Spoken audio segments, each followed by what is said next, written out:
సర్వేను బహిష్కరించమని మేము చెప్పట్లేదు. కానీ సర్వేకు వచ్చి ఒత్తిడి చేసి సమాచారాన్ని ఇవ్వాల్సిందని ఎవరన్నా అంటే మాత్రం వాళ్ళని బహిష్కరించాల్సిన అవసరం ఉన్నది. వాళ్ళ మీద కేసులు కూడా పెట్టాల్సిన అవసరం ఉన్నది. వ్యక్తిగతమైన సమాచారాన్ని ప్రైవసీ యాక్ట్ కింద ఆర్టికల్ 21 ప్రకారం కాన్స్టిట్యూషన్లోనే వ్యక్తిగతమైన సమాచారాన్ని ఎవరికి కూడా ఇవ్వాల్సిన అవసరం లేదన్నది. ఇన్కమ్ ట్యాక్స్లో భర్త సమాచారాన్ని భార్యకు, భార్య సమాచారాన్ని భర్తకు కూడా ఇవ్వద్దని ఉంది ఇన్కమ్ ట్యాక్స్ యాక్ట్ ప్రకారం.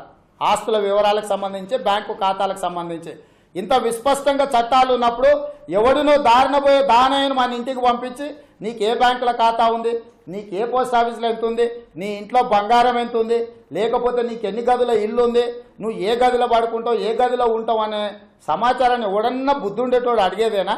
ఈ సమాచారం అంత ఇచ్చిన తర్వాత ఇది తీసుకెళ్ళి ఏ దొంగకో ఇస్తే ఆ దొంగ మన ఇంటి మీద పడడానిక? ఈ రాష్ట్ర ముఖ్యమంత్రి దొంగ వివరాలు కాకపోతే ఏ రకంగా సమర్థించుకుంటాడు ముఖ్యమంత్రి గారు? ఈ సమాచారం దుర్వినియోగం అయితే ఖచ్చితంగా ఈ సర్వేకి ఆదేశాలు ఇచ్చిన ముఖ్యమంత్రిని తీసుకెళ్లి జైల్లో పెట్టాలి. మా వ్యక్తిగతమైన సమాచార సేకరణ చేయడానికి ఈ రాష్ట్ర ప్రభుత్వానికి కూడా అధికారం లేదు. ఎవరు కూడా మిమ్మల్ని వ్యక్తిగతమైన సమాచారాన్ని అడిగితే వాళ్ళని నిలదీయండి, ఆ అధికారులను బహిష్కరించండి.